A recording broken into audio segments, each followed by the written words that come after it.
જોતા રહો અમારી નવી ચેનલને વારે વારે સબસ્ક્રાઇબ ફરીથી કરો. બન્યું આ છે એવું સોમનાથ મંદિર ગુજરાત રાજ્યમાં સોમનાથ પશ્ચિમ કિનારે ઇતિહાસ. સૌરાષ્ટ્રના વેરાવળ નજીક આવેલા પ્રભાસ પાટણમાં સાગર કાંઠે ગીર સોમનાથમાં આવેલું ભવ્ય મંદિર. ભગવાન શિવના 12 પવિત્ર જ્યોતિર્લિંગમાંનું એક જ્યોતિર્લિંગ મંદિર જે અન્ય જ્યોતિર્લિંગ મંદિરોમાં પ્રથમ માનવામાં આવે છે તે સોમનાથમાં આવેલ છે. ગુજરાતનું એક મહત્વપૂર્ણ યાત્રાધામ અને પર્યટન સ્થળ છે. ઋગ્વેદમાં પણ સોમનાથનો ઉલ્લેખ થયો છે. મંદિરની ખ્યાતિથી લલચાઈને લૂંટ તથા ધર્માંતરણ કરવાને ઈરાદે આવેલા અનેક વિનાશકારી વિદેશી આક્રમણકારો સામે સોમનાથનું આ મંદિર અડીખમ રહ્યું છે. મંદિરનો જ્યારે જ્યારે વિનાશ કરવાનો પ્રયત્ન થયો છે ત્યારે તેને ફરીને બાંધવામાં આવ્યું છે.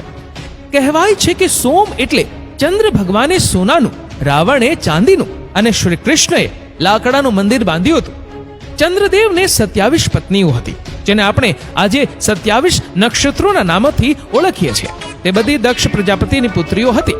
તેમાંથી રોહિણી નામવાળી પત્ની સાથે ચંદ્ર સદાય પ્રેમમગ્ન રહેતા. બાકીની 26 પત્નીઓ કે જે સગી બહેનો હતી તે પતિ વિયોગે ઉદાસ રહેવા લાગી. એક દિવસ પિતા દક્ષ દીકરીઓનું દુઃખ જાણીને દુભાયા અને જમાઈ ચંદ્રને આજ્ઞા કરી કે દરેક પત્ની સાથે સરખો પ્રેમ ભાવ રાખવો. પણ ચંદ્રએ વડીલની આજ્ઞા અવગણી. આથી દક્ષ રાજે ક્રોધે ભરીને તેમને ચંદ્ર તારો ક્ષય થાવ એવો શ્રાપ આપ્યો. આથી કરીને દિન પ્રતિદિન ચંદ્રની પ્રભા ઘટવા લાગી અને ચંદ્ર આખરે નિસ્તેજ થઈ ગયા.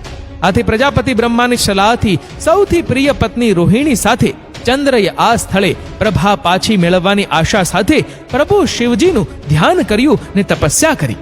તેણે આ ક્ષેત્રમાં શિવજીની મહામૃત્યુંજય મંત્રથી પૂજા કરી હતી. તપથી પ્રસન્ન થયેલા શિવશંકરના અનુગ્રહથી ચંદ્રનો શ્રાપમાંથી આંશિક છુટકારો થયો. ત્યારથી શિવજીની કૃપાથી 15 દિવસ સુધી વધતો સુદ અથવા કૃષ્ણ પક્ષ અને પછી 15 દિવસ ઘટતો વદ અથવા શુક્લ પક્ષ ચંદ્ર થાય છે. સોમનાથ મંદિરનો ઇતિહાસ. મધ્યકાલીન યુગમાં સોમનાથનું પહેલું મંદિર 2000 વર્ષ પહેલા અસ્તિત્વમાં આવ્યું હોવાનું કહેવાય છે. ઈસવીસન 649ની સાલમાં વલ્લભી વંશના શાસક રાજા મૈત્રકે પહેલા મંદિરનો જીર્ણોદ્ધાર કરી તેના સ્થાને બીજું મંદિર બનાવ્યું. આ સમય સને 487 થી 767 સુધીનો ગણાય છે. પરમારુના એક શિલાલેખ મુજબ માળવાના ભોજ પરમારે અહીં મંદિર બંધાવ્યું હતું. આ મંદિર 13 માળ ઊંચું હતું અને મંદિરના દ્વાર હીરા જડિત હતા. તેના ઉપર 14 સુવર્ણ કળશો વિરાજમાન હતા. તેની ઊંચે ફરકતી ધજાથી નાવિકો તેને સોમનાથનું મંદિર પીછાણી તે તરફ વહાણો હંકારતા. ઈસવીસન 755માં વલ્લભી સામ્રાજ્યના પતન સાથે આરબ આક્રમકોએ સોમનાથનું પતન કર્યું. સિંઘના અરબ શાસક જુનાયદે તેની સેના લઈ મંદિર પર હુમલો કરી મંદિરનો નાશ કર્યો હતો. પ્રતિહાર રાજા નાગભટ્ટ બીજાએ 815માં ત્રીજી વખત લાલ પથ્થર વાપરી મંદિરનું નિર્માણ કર્યું. 1024ની સાલમાં મહમૂદ ગજનવીએ પ્રભાસનો મજબૂત કિલ્લો હિન્દુઓ સાથેના 8 દિવસ ચાલેલા લોહિયાળ જંગ પછી તોડ્યો. રાજા ભીમદેવ પહેલા હાર્યા. 50,000 હિન્દુઓની કતલ થઈ.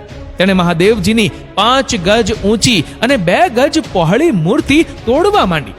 ત્યારે શિવ ભક્ત ભૂદેવોએ તેને તે સમયે 5 કરોડ રૂપિયા આપવાની તૈયારી બતાવી. પણ તેને કહ્યું, રૂપિયા લેવા કરતા મને મૂર્તિ ભાંગવામાં વધારે મજા પડે છે. અને આખરે સોમનાથ લૂંટાયું અને તેને સળગાવીને તેનો વિનાશ કરવામાં આવ્યો. શિવલિંગના ટુકડે ટુકડા કરવામાં આવ્યા.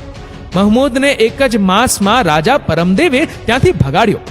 1026 થી 1042ના સમયમાં માળવાના પરમાર રાજા ભોજ તથા અણહિલવાડ પાટણના સોલંકી રાજા ભીમદેવે ચોથા મંદિરનું નિર્માણ કર્યું.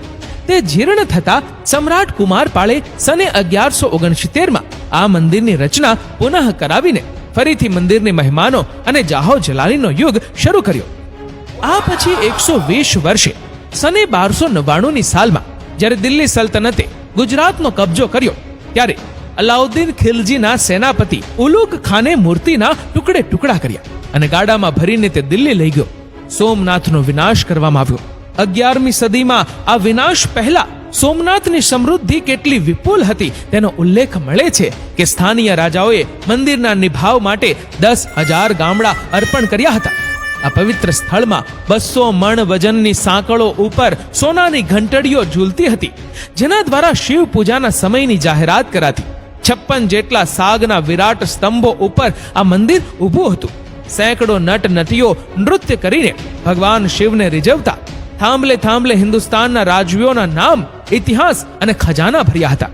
માત્ર ને માત્ર ગંગાજીના પાણીથી જ અહીં પૂજન થતું. ભોંયરામાં રત્નો અને સોનાના ભંડારો હતા. પરંતુ મૂર્તિ ગઈ, લૂંટ થઈ, પછી ફરી મંદિર વેરાન બની ગયું. એ પછી રા નવઘણ ચોથાએ માત્ર લિંગની પ્રતિષ્ઠા કરી અને રાજા મહિપાળ દેવે સને 1308 અને 1325 વચ્ચે સમગ્ર મંદિરનો જીર્ણોદ્ધાર કર્યો. સને 1348માં રાજા રા ખેંગાર ચોથાએ સોમનાથમાં રહેતા મુસ્લિમ હાકેમને હાંકી કાઢ્યો. પરંતુ માત્ર 70 જ વર્ષ પછી સને 1394-95માં ગુજરાતના ધર્માંધ સુલતાન મુઝફ્ફર ખાન બીજાએ તેનો ફરીથી મૂર્તિ સહિત વિનાશ કર્યો. મંદિરમાં મસ્જિદ બનાવી, મૌલવીઓ અને કાઝીઓ રાખ્યા. સોમનાથ ફરી એકવાર ભ્રષ્ટ કરાયું. લોકોએ થોડા જ વર્ષોમાં ફરી નવી મૂર્તિ પધરાવી. સને 1414માં અમદાવાદનો સ્થાપક અહમદ શાહ પહેલો મૂર્તિ ઉઠાવીને લઈ ગયો અને સોમનાથ પાયમાલ કરી મૂક્યું. એ પછી સન 1451માં રામ માંડલિકે મુસ્લિમ થાણા ઉઠાવી પુનઃ મંદિર પ્રતિષ્ઠા કરી. પરંતુ 15મી સદીમાં મહંમદ બેગડો ચડી આવ્યો. તેણે મંદિરને મસ્જિદમાં ફેરવી નાખ્યું. ઈસવીસન 1560માં અકબરના સમયમાં મંદિર હિન્દુઓને પાછું મળ્યું અને પાછો પુનરુદ્ધાર થયો. ત્યારબાદ શાંતિનો સમય 200 વર્ષ સુધી ચાલ્યો. એ પછી ઔરંગઝેબ અને માંગરોળના શેખે મંદિરની અવદશા કરી. 1706ની સાલમાં મુગલ શાસક ઔરંગઝેબે મંદિરના સર્વનાશનો હુકમ કર્યો અને ફરીથી મંદિર તોડી પડાયું. ભારત દેશ સ્વતંત્ર થયો તે પહેલાનો મંદિરનો છેલ્લો જીર્ણોદ્ધાર સને 1787માં મહારાણી અહલ્યાબાઈએ કરાવ્યો. સ્વતંત્ર ભારતમાં પુનઃ નિર્માણ. સ્વતંત્રતા પૂર્વે પ્રભાત પાટણ જૂનાગઢનું રજવાડું હતું, જેના શાસકે ઈસવીસન 1947માં પાકિસ્તાનને સ્વીકાર્યું. ભારતે તેનો નિર્ણય સ્વીકારવાનો ઇનકાર કર્યો. એ પછી આ રાજ્યને ભારતનો ભાગ બનાવવામાં આવ્યો હતો અને 12 નવેમ્બરના રોજ ગૃહ પ્રધાનમંત્રી સરદાર પટેલ જૂનાગઢ આવ્યા હતા. આમ ભારતના લોખંડી પુરુષ તથા પહેલા નાયબ વડાપ્રધાન સરદાર વલ્લભભાઈ પટેલે 13 નવેમ્બર 1947ના રોજ મંદિરનું પુનર્નિર્માણ કરવાની પ્રતિજ્ઞા કરી. ઈસવીસન 1947માં ભારતીય ભૂમિ દ્વારા રાજ્યના સ્થિરીકરણનું નિર્દેશન કરવું અને તે જ સમયે સોમનાથ મંદિરના પુનઃ નિર્માણ કરવાનો આદેશ અપાયો. જ્યારે સરદાર પટેલ, કે.એમ. મુનશી અને કોંગ્રેસના અન્ય નેતાઓ સોમનાથ મંદિરના પુનઃ નિર્માણની દરખાસ્ત સાથે મહાત્મા ગાંધી પાસે ગયા. ગાંધીએ આ પગલાંને આશીર્વાદ આપ્યા, પરંતુ એવું સૂચવ્યું કે બાંધકામ માટે ભંડોળ જાહેર જનતા પાસેથી એકત્ર કરવું અને મંદિરનું ભંડોળ રાજ્ય દ્વારા ન આપવું જોઈએ. માનવામાં આવે છે કે સોમનાથ મંદિરના નવનિર્માણની ઘોષણા બાદ સરદારે નવા સોમનાથ મંદિરના પ્રાંગણમાં થયેલી સભામાં ધીરજ, ગંભીરતા અને મક્કમ સ્વરે જાહેર કર્યું હતું, આજના શુભ દિવસે અમે એવો નિર્ણય લીધો છે કે ભગવાનના દેવાલયનું પુનઃ નિર્માણ કરીશું અને તે માટે બધાએ બનતું કરવું જોઈએ, કારણ કે આ પવિત્ર કાર્યમાં પ્રત્યેક વ્યક્તિએ પોતાના યથાશક્તિ ફાળો આપવો જોઈએ. કહેવાય છે કે ત્યારે ઉપસ્થિત નામદાર મહારાજા જામ સાહેબે ભગવાન સોમનાથના મંદિરના નવનિર્માણ માટે ત્યાં જ 1 લાખનું દાન અને આરજી હુકુમતના સરનશીન શામળદાસ ગાંધીએ ₹51,000નું દાન આપવાની જાહેરાત કરી. તેમણે દર્શાવ્યું હતું કે તેઓ પોતાને મંદિરનું નવીનીકરણના પ્રોજેક્ટ સાથે સાંકળવામાં ગૌરવ અનુભવે છે.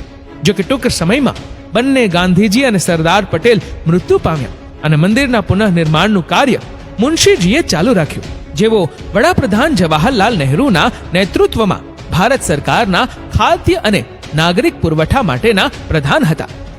આજના સોમનાથ મંદિરનું તેની મૂળ જગ્યા પર 7મી વખત નિર્માણ થયું.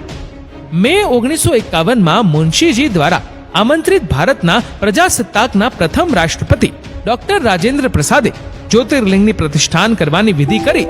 ત્યારે તેમણે એ પોતાના સંબોધનમાં કહ્યું હતું, મારું મંતવ્ય છે કે સોમનાથ મંદિરનું પુનઃ નિર્માણ તે દિવસે પૂર્ણ થશે જ્યારે આ ફાઉન્ડેશન પર એક ભવ્ય ઇમારત ઊભી થશે. તેઓ કહે છે કે સોમનાથનું મંદિર વિનાશ પર નિર્માણના વિજયનું પ્રતીક છે. ઈસવીસન 1962માં આ પવિત્ર દેવાલય